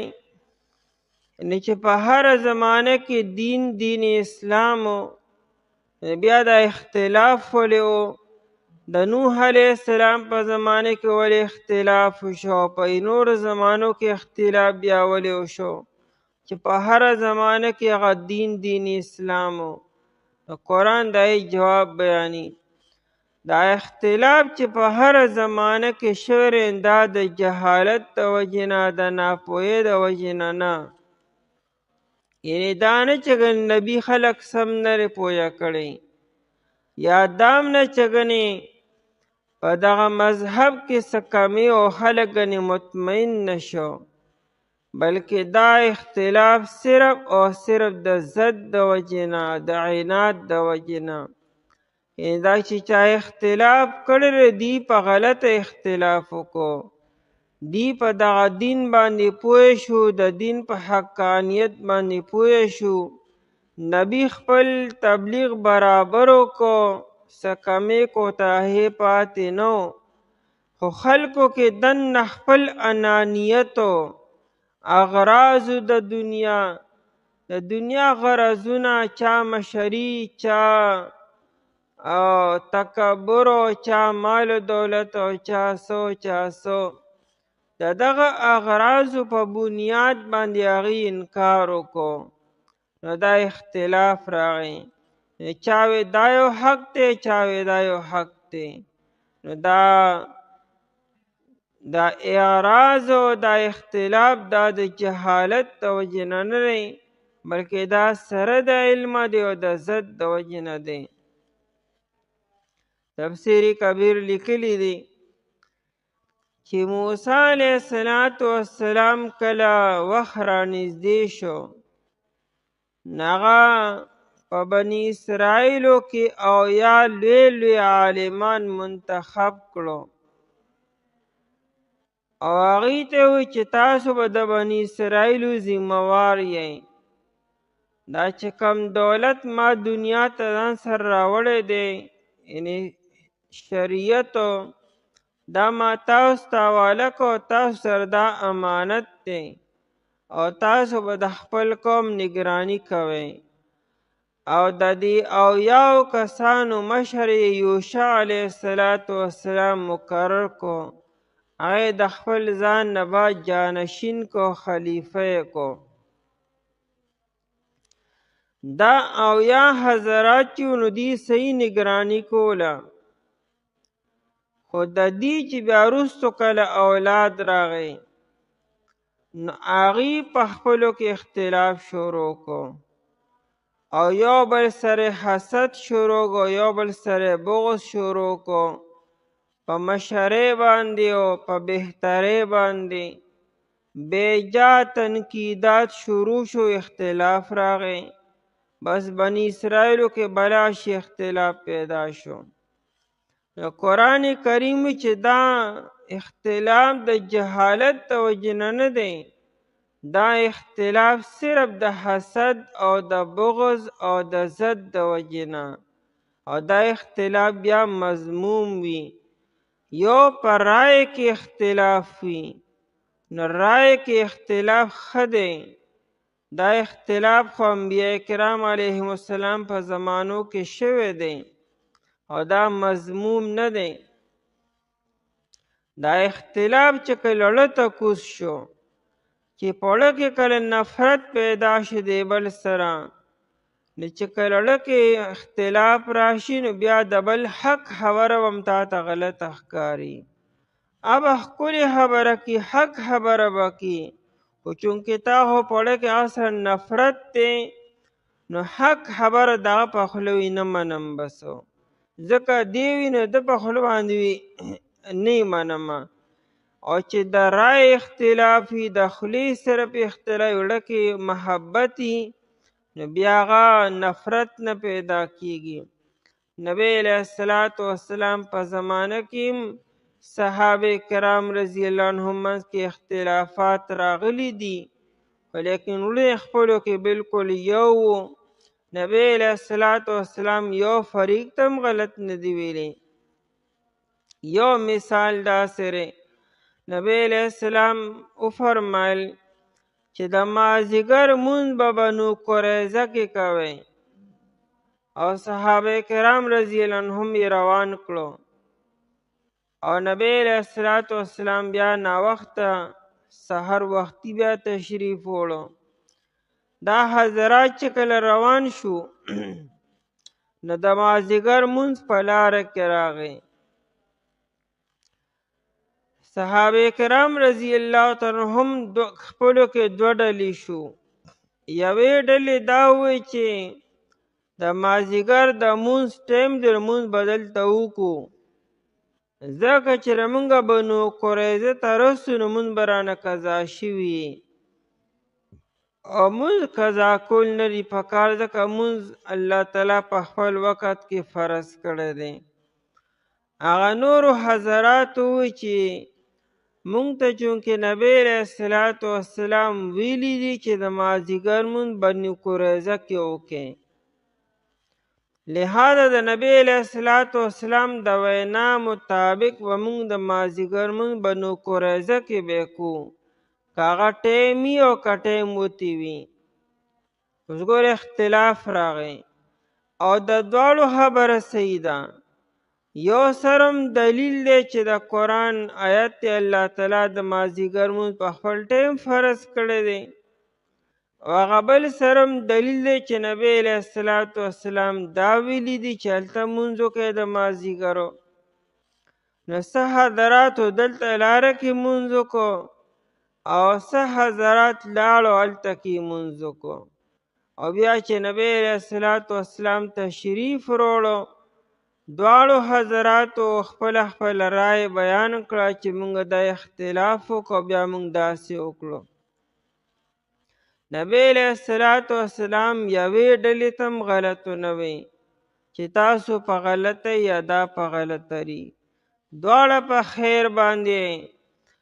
نو دا اختلاف د صحابه کرام رضی الله تعالی عنهم په زمانه کې راغلی، خو دا د رای اختلاف و، یعنی پړه کې د هغې اختلاف و نفرت نو. دلته دا چې کوم اختلاف بیاني، دا د زړه اختلاف بیاني، دا د نفرت او د حسد او د بغض په بنیاد باندې وي. سبا قیامت کې به الله تعالی د دې علماو اختلاف به الله تعالی مخامخ کی به، یعنی څومره چې چا اختلاف کړی دی علماو خپلو منځ کې، امامانو کړی دی، هر چا چې کړی دی، الله تعالی به ګوري چې د دې په زړونو کې څه و. آیا په زړه کې د یو بل ته مینه او محبت او قدر او احترام او که نه لکه یو بل ته بغض او حسد او نفرت و. نو کچرې پړه کې یو بل سره نفرت او حسد او بغض و نو بیا خو دا دی پکړ به کېږي. او که نه پړه کې دا خبره نه وه بلکې یو بل ته به چې ګمراه وي یا یو بل ته به بدعتي به وي یا یو بل ته مشرک به وي د دلیل په بنیاد به وي. یعنې هر یو سره باقاعده دلایلو پړه کې حالانکې یو بل سره هېڅ قسمه ځکه د چا سره ذاتیات نی خو چونکې دلایل مخې ته وي چې دې سړي داسې کار وکړو نو لهذا فتوا خو به همخا لګوي چې دې جواب هم دک بیا نو الله تعالی به د انسانانو په ړونو باندې هم بیا ګوري به چې د کم دوو عالمانو چې یو بل باندې فتوی لګولي دي کړه کې ردي یو بل ته نفرت او حسد او دشمني وه نو بیا خو به پکړ کېږي چا فتوا لګولې ده. او که نړه کې اخلاص او حقانیت په بنیاد باندې بل ته دا حکم لګولی دی نو الله تعالی بیا د دواړو نجات به کي ځکه چې هغه د دلایلو په بنیاد باندې داسې ویلي دي. وما اختلف الذین او اختلاف نو کړی هغه کسانو اوتو الکتاب چې ورکړی شو هغوی ته کتاب نو یا دا دینه مراد یهود دي او یا تینا مراد عیسایان دي. نصاراو د عیسی علیه السلام باره کې اختلاف وکړو چاوی د الله بنده دی چاوی رسول دی چاوی نه د الله تعالی زوی دی او چاوی چې نه د الله تعالی د خدای او عیسی ده. نو دا اختلاف هم د جهالت د وجې نه دا اختلاف هم د عیسی علیه السلام په مینه او محبت کې د حد نه تجاوز وکړو او چا سره نفرت او دشمني وکړو دا خبره وکړه. الا من بعد مگر وروستو د هغې نه جاءهم العلم چې راغی دي ته علم ورته راغی یعنې دلایل ورته راغلو معجزات ورته راغلو خبره ورته مکمل واضحه شوه. بغیم بینهم نو علم سره خو رڼا راشي ظلمت ختم شي نو بیا ولې اختلاف شو نو بغیا د وجې د بغي اصل کې ظلم او زیادت ته وي تجاوز کولو بغیا د وجې د ظلم نه د وجې د ضد نه بینهم په خپل منځ کې خپلو کې یو بل ته ړونه مختلف شو ړونو کې اختلاف راغی نو په خوله مې اختلاف راغی نو بیا د بل حق خبره ورته غلطه ښکارېده. ومن یکفر بآیات الله او څوک چې انکار کوي په آیتونو د الله تعالی سره د الله د آیتونو مراد دلایل دي یا د الله د آیتونو مراد تورات او انجیل دی او قرآن کریم دی خو د قرآن کریم هر آیت او هر معجزه د آیت الله کې داخل دی. فإن الله سریع الحساب پس بیشک الله تعالی چې دی زر حساب اغستونکی دی. هر انسان او مرګ راشي الله تعالی به ډېره ښکلې فیصله وکړي. دنیا کې چېرې چا فیصله ونه کړه نو د قیامت ورځ خواړو چېرته تللی نه ده. فإن حاجوک کچېرې دی جګړه کوي تا سره حاجه بحث مباحثې ته وي اسې بیجا بحث مباحثې ته محاجه ویل کېږي. مطلب دا دی اے نبی علیه السلام تا خو ورته ډېر ښکلې واضحه بیان وکړو د نجران د عیسایانو تم تا د عیسی علیه السلام باره کې ووایي او دارنګې هر چا ته واضحه بیان وکړو دلایل دې ورته بیان کړو معجزات دې ورته پیش کړو. د دې نه بعد خو څه ابهام هم نه دی پاتې څه اخفا هم نه راپاتې څه پوشیدګي هم نشته نه د الله تعالی توحید باره کې نه د نبی علیه السلام د رسالت باره کې نه د اسلام باره کې. نو د دې نه پس هم که چېرې څوک تا سره بحث مباحثه کي او یا نه مني نو مزید گفتگو ورسره مه کوه، مزید جنگ جګړه او بحث مباحثه ورسره مه کوه. اقرار وکړه ته چې بای تی خو که منې که نه منې زه خو منمه، زه خو خپل ځان الله تعالی ته مې متوجه کړو، زما چې کوم تابعداري کوونکي دي مؤمنان هغوی هم زما په دې دین باندې دي. او دا موږ ته الله تعالی یو اصول هم وښودلو چې ستا په کار دا دی چې انسان ته یو مسله بیان کا، هېڅ قسمه ابهام پکې مه پرېږده، دو ټوک خبره وکړه په نرم انداز کې چې په زړه کې ستا خیرخواهي وي، چېرې دا سړی پوه شي. زړه کې خیرخواهي ساته او اخلاص سره خبره وکړه، خپل موقف نرم انداز کې پیش کا او څه ابهام پکې مه پرېږده. اوس د هغې نه بعد که چېرې هغه بیا هم نه مني نو مزید بحث مباحثه ورسره مه کوه، ځان له هسې وخت ضایع کوې. بیا هغه ته وایي چې بهی ته نه منې نو زه خو منم پخپله، یا که ته نه مطمئن کېږې نو مزید اطمینان زه نشم کولی، بل چا سره رابطه وسه، بل څوک به تا مطمئن کړي.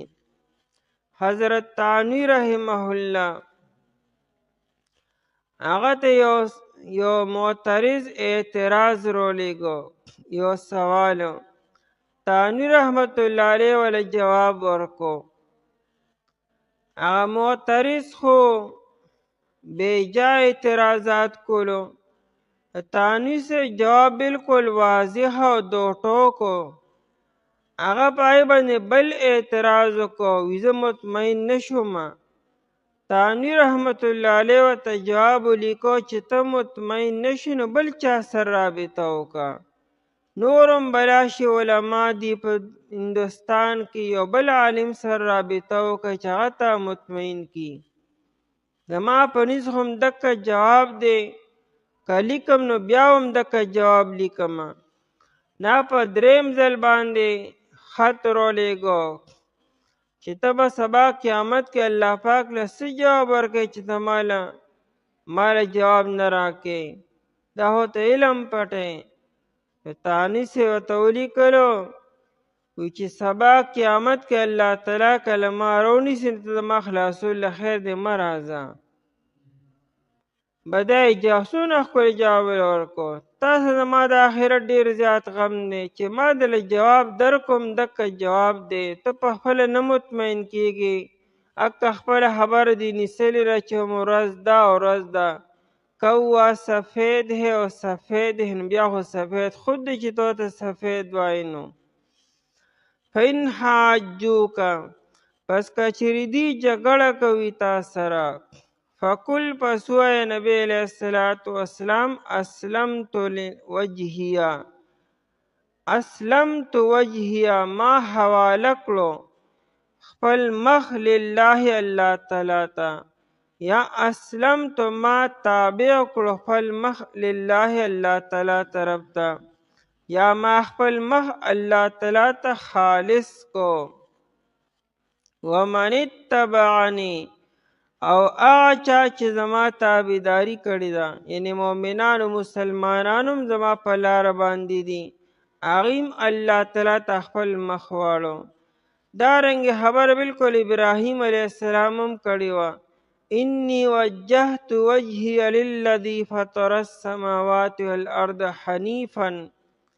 داسې وخت کې دا خبره کوه بهی زه خو په خپل ځان مې اختیار شته نو ما خپل ځان الله تعالی ته متوجه کو. او ذکر د مخ دی مراد ترې ټول بدن دی، دا نه چې سره مخ مې واړو باقي بدن نه، او مراد ترې مکمل تابعداري ده. وقل وای نبی علیه السلام للذین کسانو ته اوتو الکتاب چې ورکړی شوی ته کتاب، یعنې یهود او نصارا، والامیین او انپړو ته، د یهود نصارو نه چې علاوه څوک دي، یعنې که هغه مجوس دي او که هغه مشرکین مکه دي، یا هر جاهل چې هغه سره آسماني کتاب نشته، ټولو ته ووایه اسلمتم، آیا تاسو اسلام قبلوئ؟ اسلمتم کې شروع کې دا حمزه لپاره استفهام دی، خو په معنا د اسلمو سره دی. یعنې ته دې ته وایي چې تاسو اسلام قبلوئ، اسلام راوړئ تاسو. نو که چیرې دې اسلام راوړو خو ټیک ته هدایت به ومومي، په نیغه لاره به شي، مقصد ته به ورسي. او که اسلام نه قبلي د دې باوجود، نو بیا ورته ووایه چې ما خو تاسو ته واضحه پیغام بیان کو، زما په ذمه هم دکه و، زور زبردستي خو زما په ذمه باندې شته نه، باقي تاسو پوه شئ بیا الله پوه شئ. اسلمتم، آیا تاسو اسلام قبلوئ، یعنې اسلام کې داخلیږئ؟ فإن اسلمو، پس که چیرې دې اسلام قبول کړو او وی منه خبره، فقد اهتدوا، پس یقین دې هدایت وموندو. نه دا معلومه شوه چې د نجات لاره صرف او صرف اسلام ده. نن سبا دنیا کې دا یو فتنه ده، وحدت ادیانو، وی تمام ادیان سات او یو ځای روان نو خیر دی، او د ټول ډایرکشن یو دی. حالانکه د هر یو دین ډایرکشن کم دی کې یو دی، یو دین یو خوا رابلي، بل دین بل خوا رابلي. الله تعالی خو شروع کې خبر وکړي چې قبول دین صرف اسلام دی. د اسلام ډایرکشن الله تعالی ته رسي، لاین ټیک دی. د باقی ادیانو ډایرکشن هو غلط دی. نصارا 3 خدایان مني. عیسی علیه السلام ته د الله تعالی زوی، څنګه به ته الله تعالی ته ورسي؟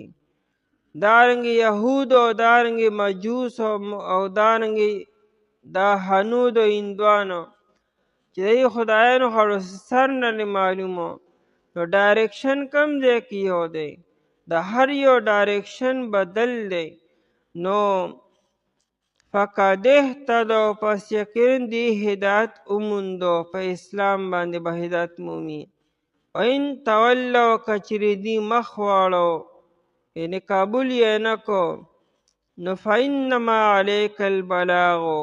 فان تولوا، نو اے نبی علیہ السلام تا ته دې څه نقصان نشي در رسولی، ستا کار صرف دی ته رسول دی. فانما علیک البلاغ، پس بېشکه ستا په ذمه باندې البلاغ رسول دی، تبلیغ کول دی، هغه تا ښه په کامل انداز کې وکړو. دیو جن نبی علیہ السلام د حجۃ الوداع په موقع باندې 1,30,000 صحابه کرام رضی الله تعالی عنهم نبی علیہ السلام سره عرفات میدان کې وو، او نبی علیہ السلام دغه 1,30,000 صحابه کرام رضی الله تعالی عنهم نه وعده واغسته چې آیا ما تاسو ته د الله تعالی پیغام راورسو؟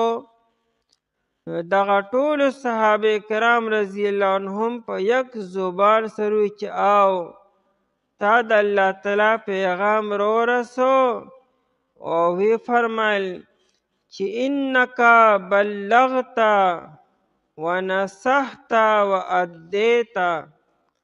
صحابه کرام رضی الله عنهم دا وی انک بلغت الرسالته، تا پیغمبرې حق ادا کړی، باقاعده رسول دی کړی دی. ونصحت، اے نصحت الامته، تا د خپل امت خیرخواهي وکړله. وادیت الامانته، او تا سره چې کم امانت هغه تا پوره ادا کړی دی.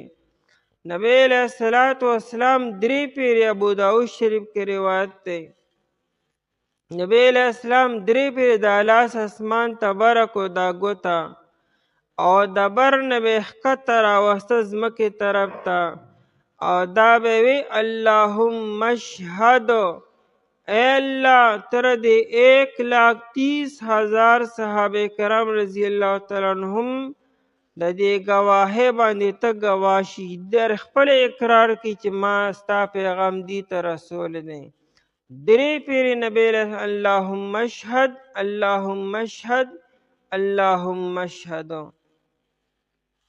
فإنما عليك البلاغ پس بیشک استا په ذمه باندې رسول دي او هغه تا کړي دي والله بصیر بالعباد او الله تعالی لیدونکی دی بندګانو لره الله ته هم معلوم دی چې څوک مني څوک نه مني څوک اختلاف کوي او څوک اتباع کوي بیشکه معتبر دین چې دی په نزد الله تعالی اسلام دی اختلاف نه وکړي هغه کسانو چې ورکړی شوی ورته کتاب مگر پس د اینا چې رای دي ته علم د وجې د ضد نه په خپل منځ کې او څوک چې انکار کوي په آیاتونو د الله تعالی سره پس بېشکه الله تعالی چې دی زر حساب اخیستونکی دی پس که چېرې دوی جګړه کوي تا سره پس ووایه نبی علیه الصلاة والسلام ما حواله کړو مخ خپل الله تعالی ته یا ما تابع کړو خپل مخ الله تعالی طرف ته او هغه چا چې زما تابعداري کړې ده ووایه نبی علیه الصلاة والسلام هغه کسانو ته چې ورکړی شوی د کتاب او انپړو ته آیا تاسو اسلام قبلوئ پس که چې دی اسلام قبول کړو پس یقینا دی هدایت وموندلو او که چېرې دی مخ واړو پس بېشکه ستا په ذمه باندې رسول دي الله تعالی لیدونکی دی بندګانو لره